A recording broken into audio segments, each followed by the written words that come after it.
standing here in front of all of you and reflecting back on the journey as a young people, envisioning doing something at a global stage, but your visions, your freedom, your potential, sometimes being crumbled at your ground.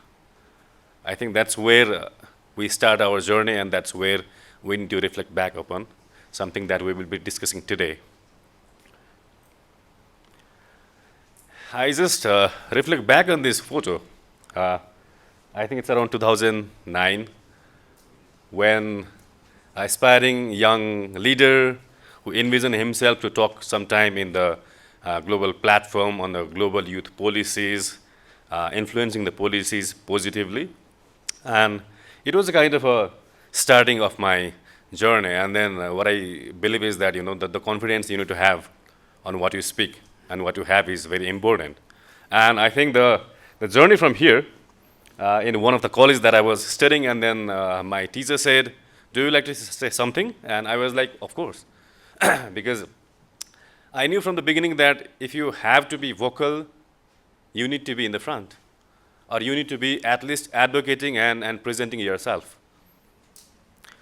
And this was in 2024, reflecting back on this photo when I was sitting with the Assistant Secretary General of UN for Youth Affairs, Mr. Philip Paulier, where I was discussing on the global youth issues and the issues of young people in Global South, having a coffee and suggesting, recommending on what is needed to be done. I think the journey from 2009 to 2024 that I reflect back upon, there are lots of things and there are lots of avenues, the journey and stories that we need to reflect back upon. And it was not an easy journey.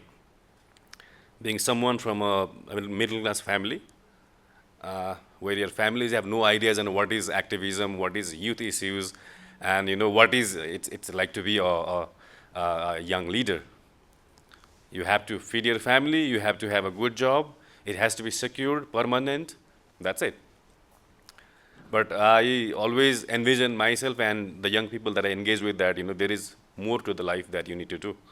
There is more to the life that you can represent your communities, your societies, your country at a global level, where your ideas that you have worked in the ground can always connect to the global level. Who is youth? That's a big question. It's a very relative definition that we have with the different government. In Nepal's definition, it's 16 to 40 years that we say, and more than 40% of population in Nepal is a young population. And if we see globally, it's more than 1.2 billion. And the age is 15 to 24, which is regarded as the youth population, but there are relative definitions. So we need to reflect back upon who is youth. Is it the youth we are only talking about, I'm young by my heart? Or is it, we need to see we are youth by demography? That's where the difference begins. So we need to reflect back upon with the definition that we are talking, I'm young by heart, is sometimes crumbling the youth voices and crumbling the space that the young people need to have. That's what we need to reflect back upon. And I think something that's very much important when you talk about participation in the grassroots level and how that connects with the global level scenarios. And there are incidents, not only mine, but also the young people, sometimes maybe looking back in the mirror, sometimes seeing yourself as a loser, working things, not working the way that you want it to be, and then leaving all your dreams aside and then, trying to live a normal life when you have no options. But I mean, there are always the evidence that you need to see about how passionate you are on the issues that you are raising at grounds. And it's not that you have to be a overnight leader that have something, and then the next day you are in the medias. Someday, the next day you are in all the news and things. It takes time sometimes. So, do we have that patience or not to bring that change, which is very much important? And the story and picture that I saw you, it's not only my story. It's a story of so many young people, who have worked hard. We have went beyond the societies to make people believe that this can work. And like my examples, it's not more of a winning examples. 90% of the example that I have is a failure example that I have in my life, right? But when I now reflect back, I can teach the other people with my failures than more than my winning stories. You can see here the three pillars that we need to discuss, we need to see when we say activism, when we say working on the youth issues, which is very important. Yes, meaningful engagement, participation, youth leadership, and education. And education here not only mean the formal education that we are talking. You might be a topper, you might have a very good education, but if you cannot connect your education to your societies or the themes that you are working, we are not reaching anywhere. I always believe in having a good education, but I believe in also having learning abilities, how much you connect with your mentors, how much you connect with your societies, how much you connect with the people who are doing good in the communities.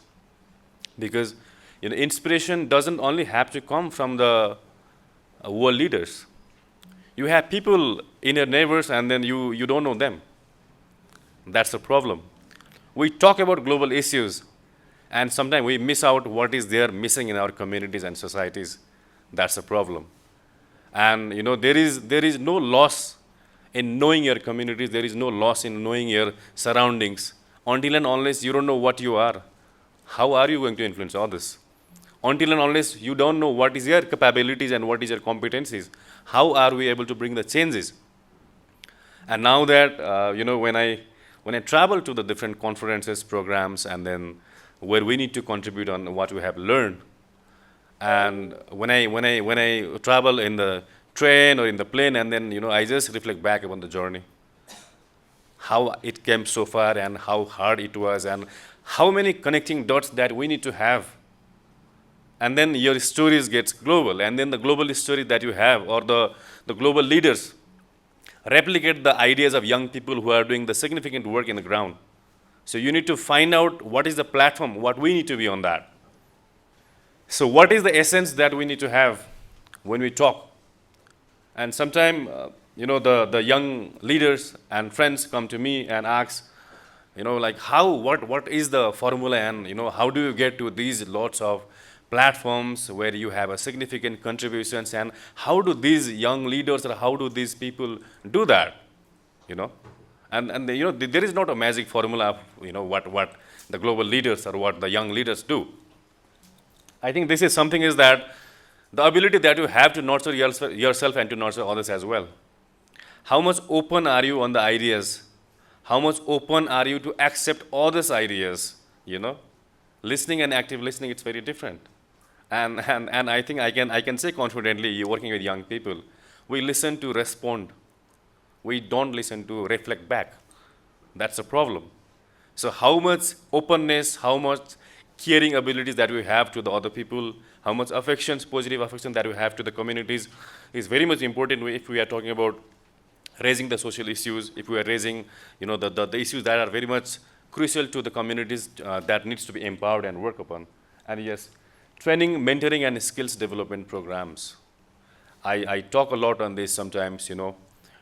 We need to definitely invest in ourselves. We need to invest in ourselves. If my family have a capacity to cover my funds to be part of some kind of skill development program, do not hesitate on this. You will not get this opportunity after 10 years or 15 years. You cannot go back to your family and parents and say, hey, I need some money, I need to do this. No.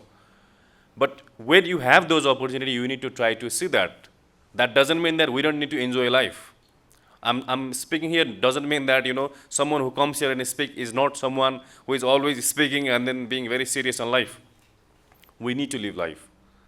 But to be a competent leader, to be a competent person, you see yourself on the mirror.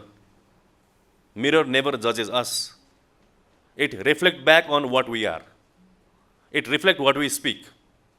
That's why you need to see yourself, what you are and what is lacking in there, and what is the special quality that you have. And then that can guide you to the what kind of skills that you need to be successful in life. And success is very relative. I don't know, like how do you define the success, right? Okay. So try to find the success in the very tiny achievements that you do in life that will bring you up to the, the benchmark thing that you are planning right now. And yes, I reflect back on this as well. My journey, if I talk it like this, in my village, in Bhaktapur, there used to be like every week the road repairing kind of communal activities, community activities that we need to do, and I could definitely see, the senior persons in the communities, there would be someone sitting in the side and giving the directions. Okay, that pot need to be filled, you need to do that. Then there would be the middle-aged seniors who would be doing the things, or we would be managing the big things. And there used to be adolescents and young guy like us, and we don't have voices. If they say us to carry the brick from here to here, we need to do that. If they say us to sit, we sit there. And sometimes we might also have the ideas that maybe we can do it this way. No. You are here to just move that brick from here to here. That's your role. And I think that was a triggering factor for me that, I need to have my voice. I have the vision and I have the ideas, and why cannot give my suggestion to these people, right? And now that, working in this so many platforms, having been in so many countries, working with young people, and now my communities and now the leaders give a call to me and say, is this the good idea, or what is the suggestion that you have for any development that we need to do in that village? So that's the change and transformation that we need to bring. That doesn't come overnight. You need to work on this. You need to have your brand, you need to have your values, and you need to be confident on what you are talking and what you are saying.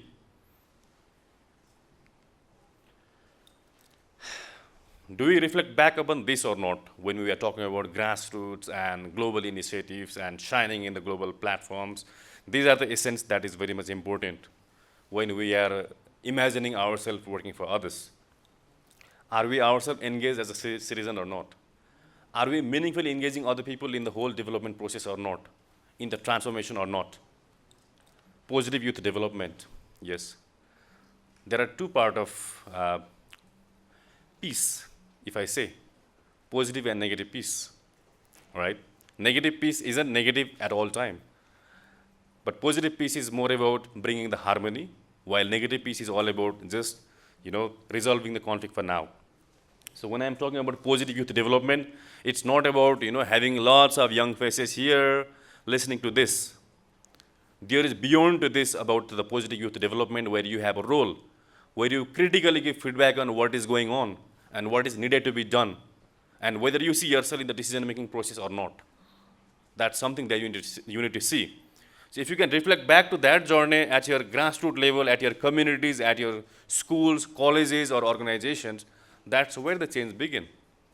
So it's very important to understand what is your position right now, what is your say in the policies, what is your say in the things that influence you and the young population, which is very important.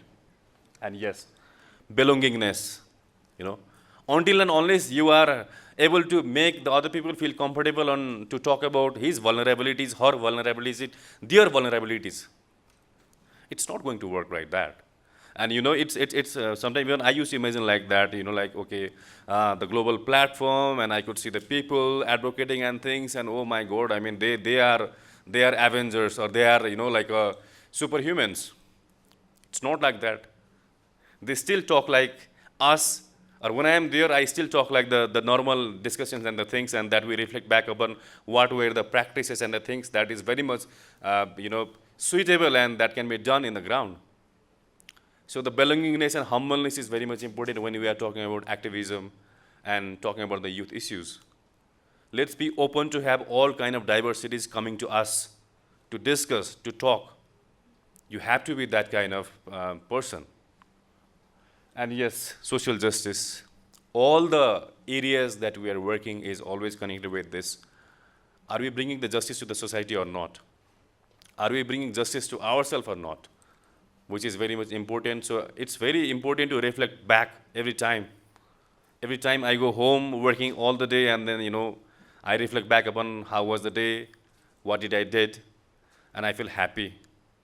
I close my eyes for some time and, like I meditate and just reflect back and, okay, this is going good. I need to work more on this. Give time to yourself. In the rush of whole things, activism, work, community activities, give some time to yourself to reflect back upon that as well, which is very much important. Sometimes, the young leaders are very much busy giving time to the issues and all this, and then they forget to reflect back upon themselves. Take rest sometimes. It's good to take rest as well. And yes, how to connect and leverage your opportunities, your aspirations to the international global opportunities and network as well. And one thing that I always listen, not only Nepal, but also in the other countries as well. It's a very long process. We need to apply, we need to see, we need to go from the websites, and it's so time consuming. I don't have time for that. I have lots of other things to do. If you are not stepping one step forward, how are you going to move to the journey? If I reflect back upon, how much these international fellowships, capacity building programs, and then these initiatives that I have applied, I think it's only the 5% of things that I have acquired right now. And my time, in a way, was wasted with all the applications and things. But with every failure of application, I learned how to do that. I was actually mastering of, like what was missing. Not only in terms of filling the application and making it good. Sometimes there are two kind of young population that I can see who are very good at CVs, cover letters, applications, but sometimes might be missing the work in the ground. And sometimes there are young people working in the ground who might be missing the technical competencies to apply for that programs. So let's try to see where we are right now and how we can do so that those people and voices are not marginalized or there itself. And if I put it this way, and if I reflect back upon this, when I was giving the speech of the photo that I saw you before, and as a young people riding a bike and then imagining yourself, someday maybe I will be working somewhere, speaking somewhere, or maybe recognized globally in so many platforms. And in 2021, when it was the Swiss government Senior Peace Building Fellowship, and I was one of the 22 fellow from around the world, and the youngest fellow. And I could reflect back, this works. Yes, there are challenges. Yes, there are gaps. Even today, like I face the challenge and gap still today. You cannot convince the whole society sometimes, but you have to convince yourself on your ideas, and then they get convinced on that.